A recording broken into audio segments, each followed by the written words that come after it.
Do you want to stay more focused on the right goals in your life, or even just figure out what the right goals are for you? Do you want clarity? Do you want better work-life balance? Well, you're in the right place. Welcome to Success Through Failure.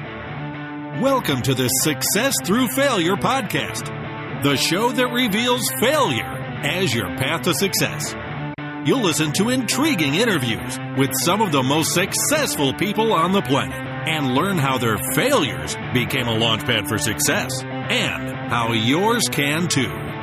Here's your host, former Division I All-American wrestler, former Division I head coach, speaker, and personal coach, Jim Harshaw. Welcome to another episode of Success Through Failure. Today, I bring you Dr. Martin Gibala. For years, I struggled to find the clarity of purpose in my life and the single-minded focus that I had when I was an athlete. You know, it just felt like I was working hard but not really getting any closer to where I wanted to go. And to be honest, I really didn't even know or have a clear vision on where I wanted to go. Then I discovered a powerful 4-step blueprint that I began to apply to my life, and it changed everything. Now, every morning, I'm excited to attack the day because I have a clarity of purpose and I have confidence in my plan and I have peace of mind in knowing that I'm back on that path to elite success.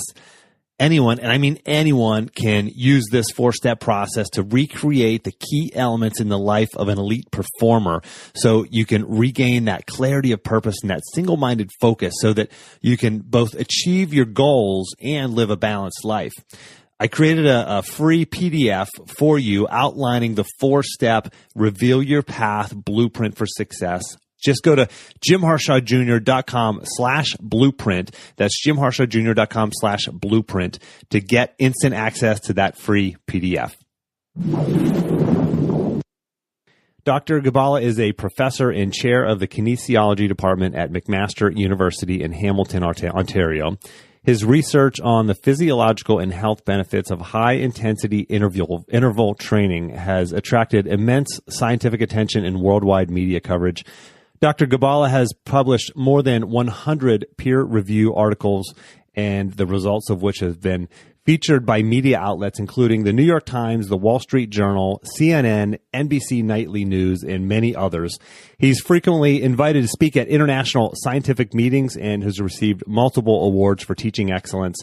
We're going to talk about his journey as well as his new book and his research that went behind this book, which is called the 1-Minute Workout. Yes, you heard that right.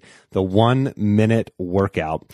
As usual, if you don't have time to listen to this entire episode, or if you hear something you like, but you just don't have time to write down, make sure you grab your copy of the action plan.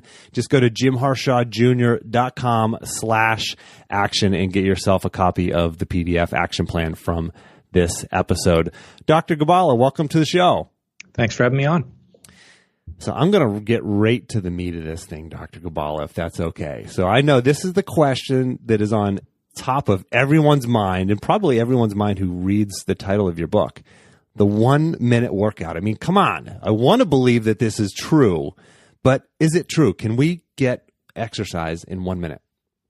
Yes. Now, admittedly, a bit of a teaser headline, but it's based on research where we've been studying as little as 3 20-second bursts of very vigorous exercise and showing that that can be extremely beneficial at boosting health and fitness.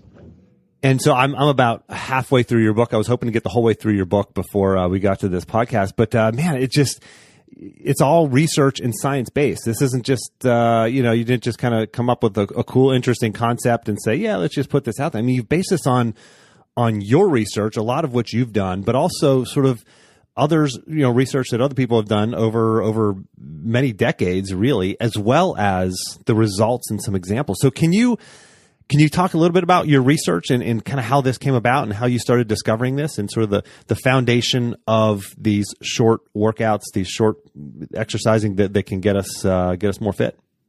Sure. So it's really the science of high intensity interval training. And so for some people, they're like, well, what's really new here? Athletes have been training using hard intervals for over 100 years. You go back to the Finnish Olympians near the turn of the century, winning Olympic gold medals in middle distance races, training almost exclusively using short, hard intervals. So in some ways, it's not new. The scientific history of interval training dates back to at least the late 50s in Germany.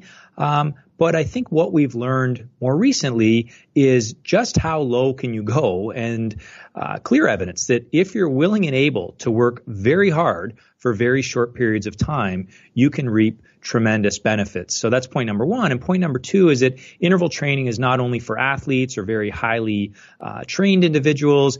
It comes in many different flavors, and those can be appropriately scaled and applied to many different starting levels of fitness. But what has kept us interested from a research perspective is the time efficiency idea. And so I use interval training to study mechanisms of skeletal muscle remodeling, so literally the molecular events that happen in the muscle. But increasingly, we're interested in time efficient exercise strategies for health.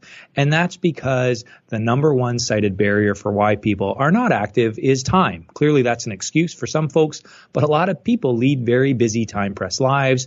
And so we're hoping to provide them with more exercise options, more menu choices, if you will, in order to get fit with limited time.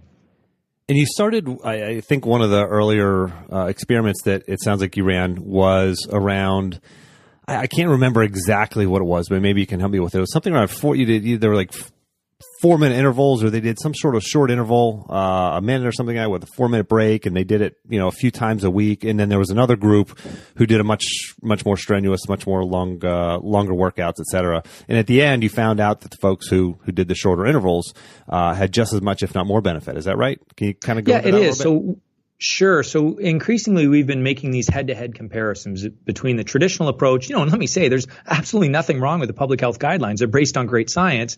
But again, most of us aren't listening, and the number one cited barrier for that is time. So some of our original research, we were studying an exercise test called a Wingate test, which is 30 seconds of all-out effort on a bike. And we would have people repeat that a couple of times with some recovery in between. And so, the typical sessions were lasting around 25 minutes or so, and we were comparing that against people who were doing up to 2 hours of the traditional continuous approach. And we showed that these short, hard interval workouts could be very beneficial in terms of the physiological adaptations, the performance adaptations, as well as health. But increasingly over time, we've shortened those interval workouts because we were quite sensitive to the criticism that, 25 or 30 minutes, that's still a fair time commitment. And so the 1-minute workout, where that's coming from, is from recent studies where we had people do those 3 20-second bursts of activity, and that's usually set within a total time commitment of 10 minutes once you include a warm-up, a cool-down, a little bit of recovery in between.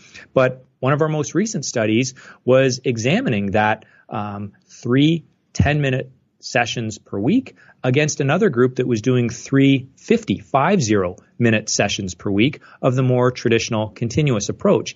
And what we found after several months of training was that the improvement in cardiovascular fitness was virtually identical between the two groups. Improvements in blood sugar control and other health markers were also very, very similar, despite the fact that the interval trainers involved a 5-fold lower total time commitment. Again, that's including warm-up, cool-down, and recovery. So I think any way you slice it, interval training unquestionably can be a time-efficient way to confer health benefits, and there's a sliding scale there between intensity and duration. The harder you're willing and able to work, the smaller the amount of exercise that you can seemingly get away with, if you will, and still reap tremendous benefit. Why is that? Why is it that the harder you're willing to push yourself, basically the greater the pain that you're willing to go through, even though it's a short amount of time, why does our body respond better to that? Yeah, so I'm a muscle physiologist, so I'm interested in literally the cellular and molecular mechanisms of how exercise causes our bodies to remodel in response to these cellular stresses. And the best way I can sort of try and explain it is the basic remodeling process. So the physiological and molecular events that are triggered are largely similar, but how we can trigger them, we can do that in different ways. So if you want to use the analogy of a gas pedal, you can sort of step on the gas pedal, hold it at a moderate level, and hold it there for a prolonged period of time. And so what happens in the body over time is fuel gauges start to drop, and the body responds to those changes in fuel gauges, literally that drop in fuel, and it causes some remodeling to take place. Well, another way is you could step on the gas pedal really hard, sort of drop it right to the floor, and then do that a couple of times. And even though the time required is much, much less, the same cellular mechanisms appear to be triggered. And we've literally studied this on a molecular level and showed that these two forms of exercise can stimulate a lot of the basic processes that we associate with more traditional endurance training. So that's what happens in the muscle. I have cardiovascular colleagues and others, of course, around the world are looking at, what's happening in the heart, what's happening in the blood vessels. But it's the same basic notion, I think, that you can trigger these processes in less time with intervals.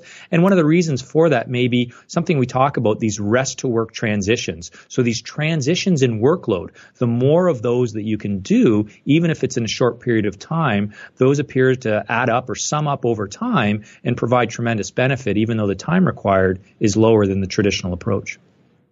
And so we hear about taking the stairs. I mean, there's some real value to taking the stairs, not just that maybe you burn a few more calories, but maybe there's actually a little bit more real value there than we may have initially thought. Because I know for me personally, whenever I go, I'm relatively fit. I work out several times a week. But if I'm at the airport, I always take the stairs instead of the escalator. And sometimes I'm carrying a couple bags, and it's like long stairwells. And by the time I get to the top, I'm mildly sweating. I'm breathing hard. I mean, there's a little more value to that than maybe we initially thought. Absolutely. People think we exercise to lose weight and that confers health benefits. And really a notion of the book is that, no, we exercise to boost fitness. You alluded to that example at the airport. I'm the same way, sort of get off the plane. You look at it as an opportunity. It's a bit of body weight resistance exercise because you're carrying on, and you can, climb up the stairs, maybe 2 flights. And it's hard to climb stairs easily, especially if you have some weights in your hand. So again, I look at that as an opportunity, and I'm always struck, and I understand why, but we've done such a really good job of engineering physical activity out of our lives. And every time I travel, you get off the plane and there's these people conveyors, right? There's the conveyor belts there. And I'm like, man, I know, some people need that, of course. There's accessibility issues. But in the big picture, if we just forced people to walk to their next terminal, or when you come to, the stairs are always open, right? The escalators are full with people. I look at that as an opportunity because I've just sat on a plane for 4, 5, 6 hours and just, sedentary behavior. And so we can break that up. And we're learning more that these shorter, more frequent bouts of activity through the day, they might be actually a better approach than a single continuous prolonged bout of exercise. So again, fitting physical activity into your lives, we like to say that interval training provides more of an opportunity to do that rather than having to structure your day and your life around exercise. Because for some folks, if they don't have 45 minutes or 60 minutes in the day, they'll tend to blow off exercise. But I think interval training has really changed our notion around that and showing quite definitively that no, these short, hard bursts of exercise sprinkled through the day, or even just short bursts of exercise, doesn't have to be all out by any means, can be extremely effective.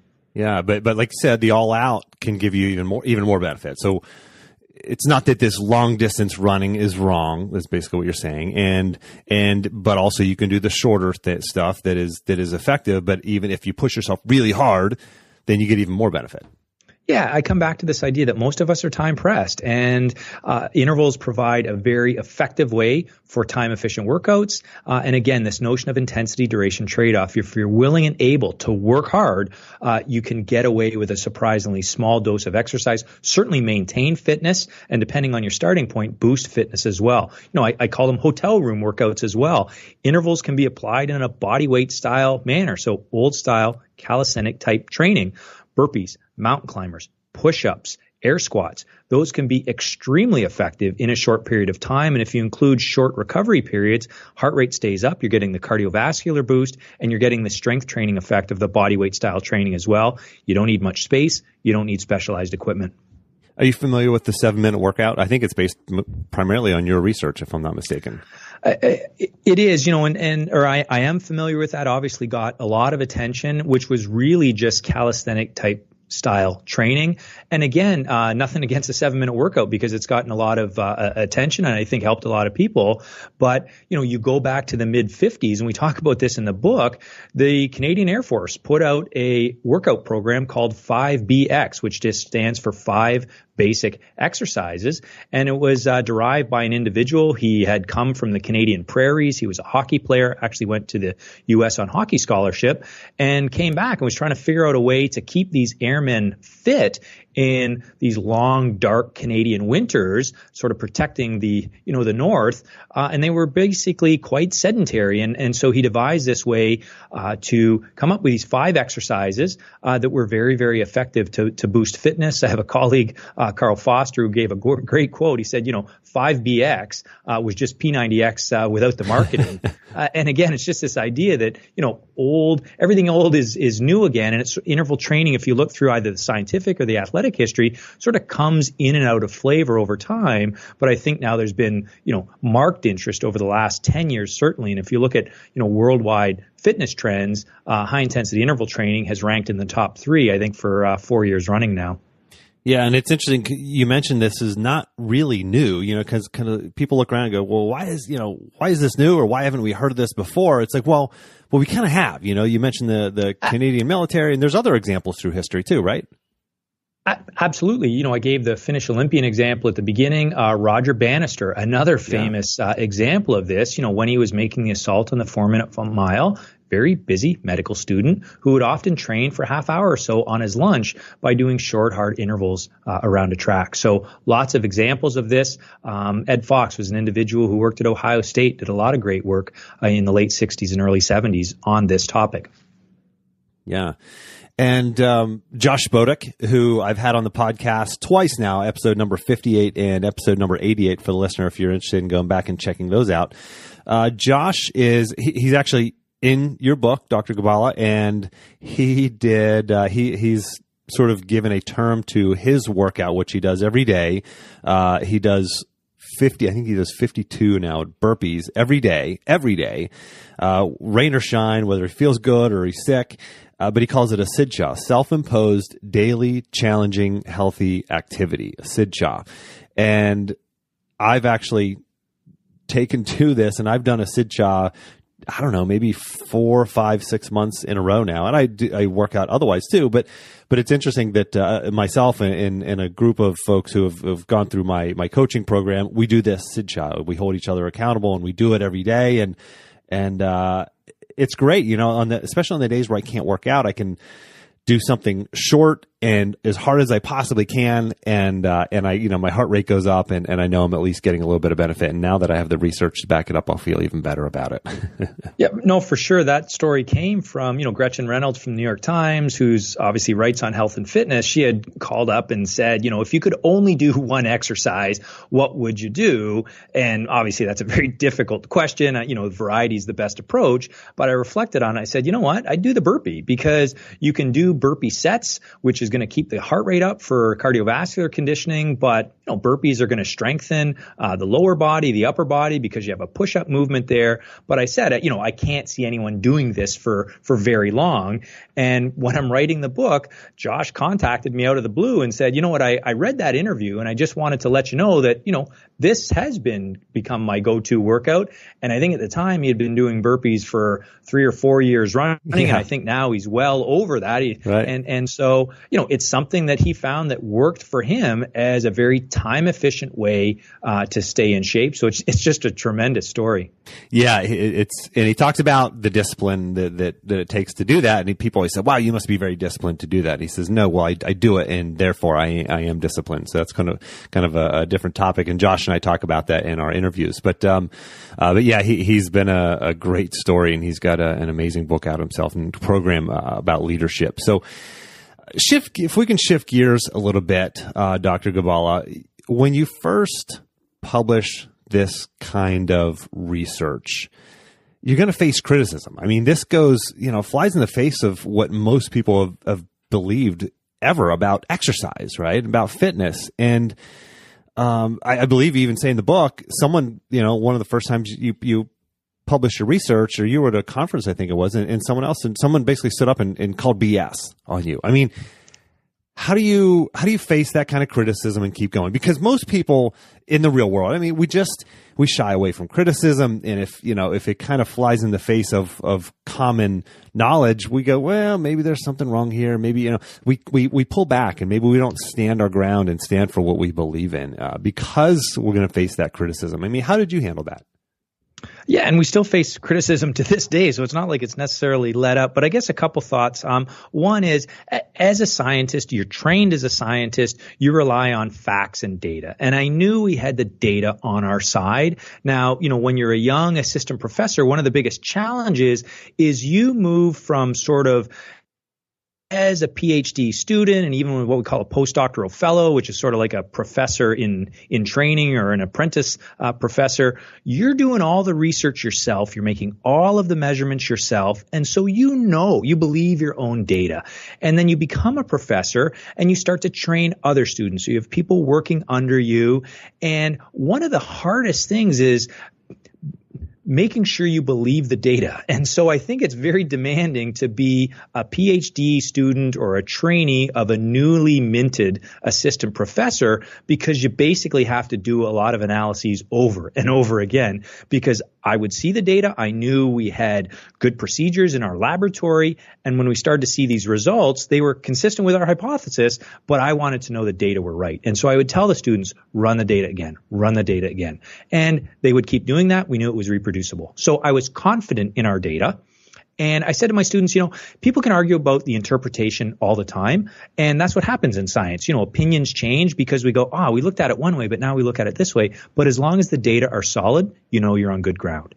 And so I was confident in that. But, as we started to replicate our findings in other studies, and especially as we started to see other labs replicate our findings, that obviously makes you feel a lot better. But you're right. When we first started to put this out, there was a lot of skepticism, and there remains skepticism to this day. I would say, though, the tone of the skepticism has changed. I don't think anyone now seriously questions from a physiological standpoint that interval training is highly effective. And it's not only for elite individuals, it can be applied to many different populations in various forms. And I'm talking people with type 2 diabetes, metabolic syndrome, even cardiovascular disease. So from that physical standpoint, I don't think there's any serious question that interval training can be extremely effective. Where the question now comes up is, well, is this really a viable strategy for public health? Will people actually do this? And I think there's two schools of thought. I'm not a psychologist. I'm not an exercise behavior expert.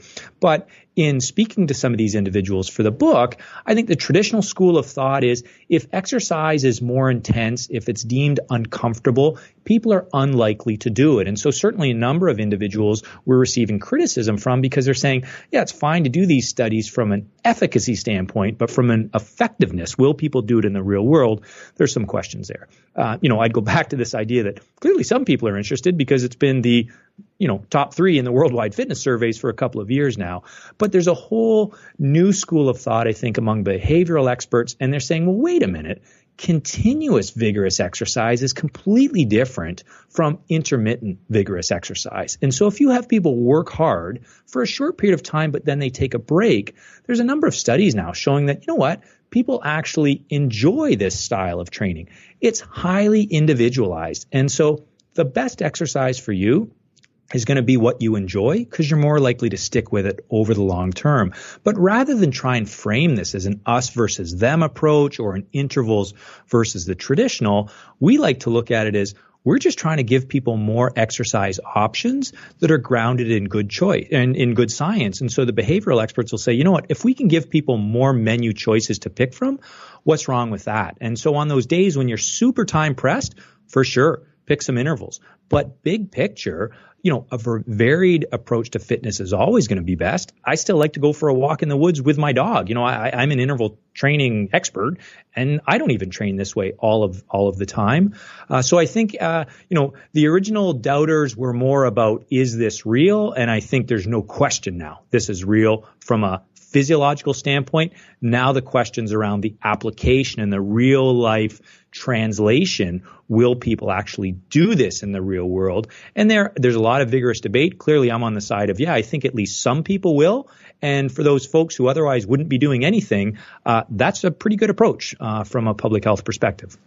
Yeah, and it just seems to make so much sense. The data's behind it, and if it can fit into your day much more easily, then it just seems like a no-brainer. There's one of your excuses for exercising, I don't have time, goes away. So it's a great opportunity to be able to slide this into your day. And for me, I just visualize, I visualize being able to drop down and bust out, a few sets of push-ups or some burpees or some burpees and then push-ups together, alternated intervals, in the middle of the workday for 5 minutes or something like that, just to get your heart rate up and I just feel better doing that regardless, and knowing that there's some real true fitness, cardiovascular, muscular benefit to this is a huge bonus. I agree. And in some ways, it's getting over this notion of, doing something like that is okay. Or if people look at you, they might look at you a bit sideways. I write in the book. Look at me sideways anyway. That's okay.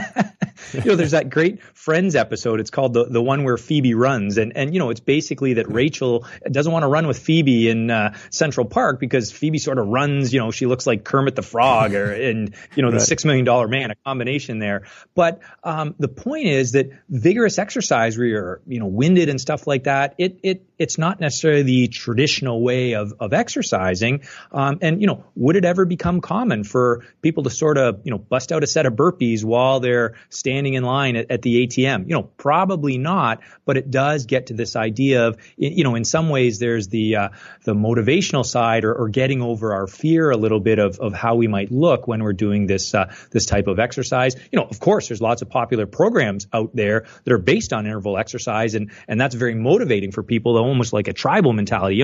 I'm in the club if I can do this type of exercise. And so I think in some ways it cuts both ways. Yeah, and I can just envision workplaces setting aside one small office where people can go and, bust out a set of push-ups, have a pad on the ground to do some sit-ups, and, an area where you can do some burpees, just a small area where people can book it for 10 minutes at a time and just go get a workout in the middle of the day. Because I know, there's tons of research and data out there that proves the enhanced mental and psychological capacity after doing a workout. So I think there's just so many benefits in terms of productivity and everything else, not to mention healthcare costs. I agree. And there's another example we give in the book. And, I am not on paid retainer or anything from any of these companies, so I have no conflicts to declare here. But it's a company in Britain. They make a product called the High Octane Ride, which is basically a software-equipped bike with privacy screen, sort of shaped like a lampshade. And the idea is you might duck in there, get in a short, vigorous workout, and then get back to work. Again, I think we're a ways from having that here. But, we certainly have standing desks. We have treadmill desks over here. And so maybe just the extension of this is having these types of exercise stations in work environments where people could jump in and jump out. And the nice thing, again, from the time efficiency aspect, you could just have a couple of these and they could be extremely effective in terms of cycling people through. So, maybe the future's not that far off. And as you say, when it comes to workplace health, workplace productivity, I think there's a lot of potential there. Yeah, absolutely. Love this. This is just so fascinating to me. So, Dr. Gibala, I always ask my guests about a time that they failed. Okay, so here we are listening to you. You have a new book out. You're world renowned based on your research, and everything's great for you. Your trajectory of your career is just incredible. You're on all these media outlets. You're big time, right? But we don't realize the struggle and the adversity that some people have to face in order to get there. And I don't know if you have a story that you could share. Maybe it's about writing the book, or maybe it's about some research or some other part of your life where you faced struggle and conflict in order to get where you're at now. A couple thoughts come to mind. I don't know how deep or introspective these will be, but certainly one on the scientific side is, as a scientist, and I always tell my students this, you fail a lot. You write grants and you spend all of your time and effort, and it's almost like you go through manic depressive phases, not to make light of that condition in any way, but you need to be manic when you finish the grant. You just think this is the best idea ever. No one has thought of this. And how could the granting agencies not fund this?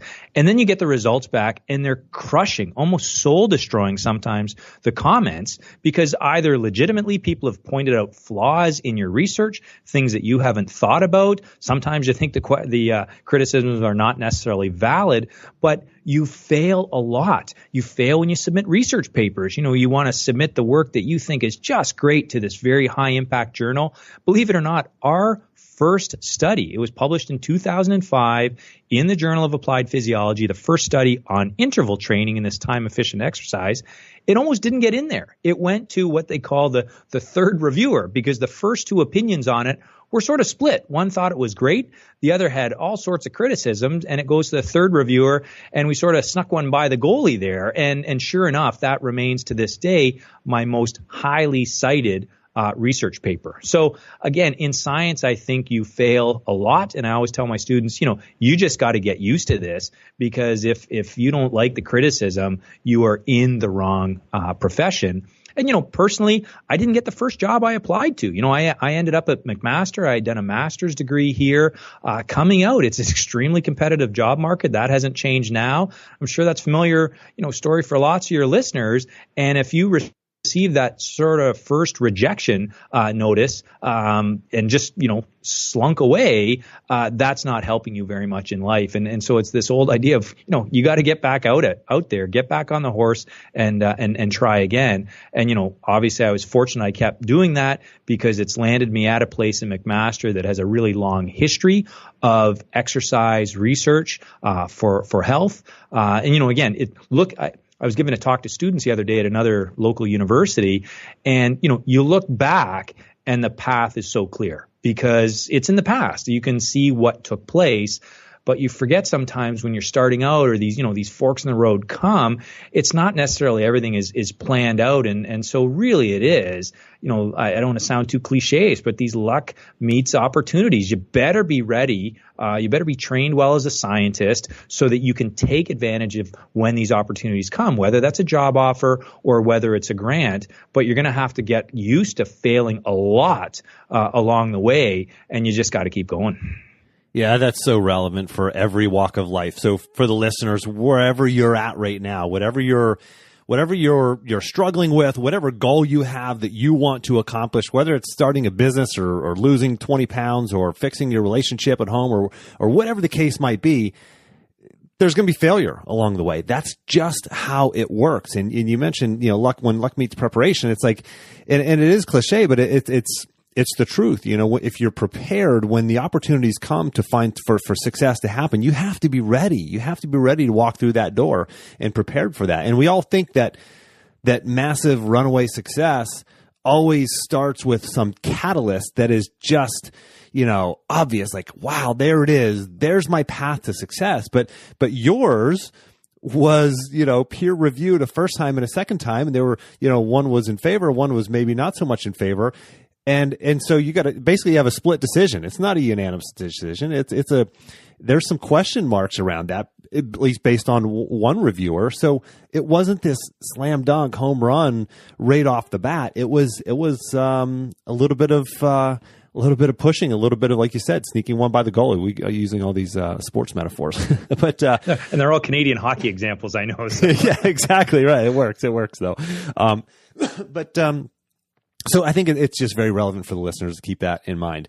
So Dr. Gibala, if for the listener who says, okay, I'm in, I'm bought in, I get it, I believe the research, the data, I'm interested in starting to do some more shorter interval workouts and working those into my fitness, into my day, what's an action that the listener can take in the next, let's say, 24 to 48 hours to start incorporating this stuff into their life? And I would suggest, number one, to buy your book. And for the listener, I will have a link to that book, which, like I said, I'm about halfway through. It's fascinating. I'm about halfway through the book, but I'll have a link to that. But any other sort of action items you can recommend?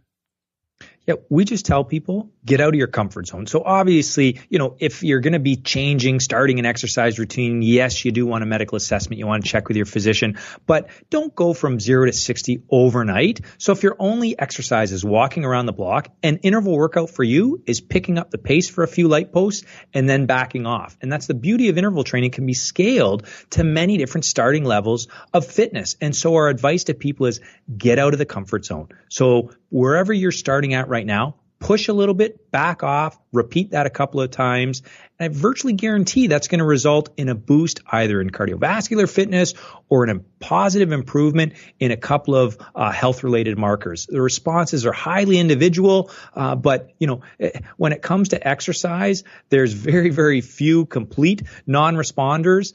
Exercise really is the best medicine. You don't need huge doses of it necessarily, and there's very few negative side effects. We're learning more and more every day about exercise for brain health and how it can help potentially ward off dementia, Parkinson's, things like that. A lot of the book is focused on the physical benefits of exercise, but your cardiovascular system, your muscle system, they're only one component, and all of these other systems can benefit from exercise. So the advice would be just get out of your comfort zone a little bit, try it out, and go from there.